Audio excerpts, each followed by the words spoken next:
তাহলে সৃষ্টি স্থিতি লয়, সৃষ্টি স্থিতি লয়, জেনারেশন, ওরিয়েন্টেশন, ডিস্ট্রাকশন। তাই পূজা করো, যজ্ঞ করো, মালা দেব টিকি ধরো, ঘরের খবর লই শুনি, ভাগবত কইরা ভগবান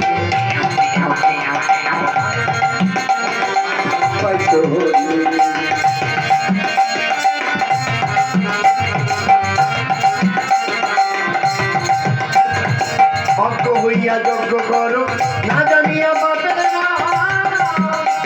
ওরে না বুঝিয়া বুঝিতেছ, মাটির গড়া কৃষ্ণরা, মাটির গড়া কৃষ্ণ না।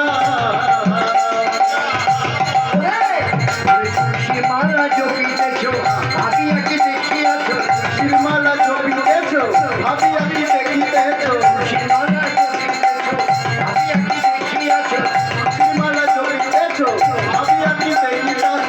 কেউ তুলসীর মালা পড়ে থাকলে আমাকে ভুল বুঝবেন না, তুলসীর মালার প্রয়োজন আছে। জানেন এই তুলসী আর তুলসীর মালা এই কত বড় গুণী জিনিস, কত বড় গুণ। তুলসীর মালা মহাপ্রভু গলায় মালা দিয়ে পড়তেন, তুলসীর মালা।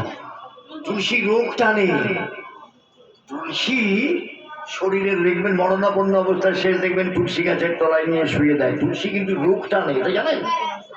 শরীরের বহু রোগ তুলসী টানে।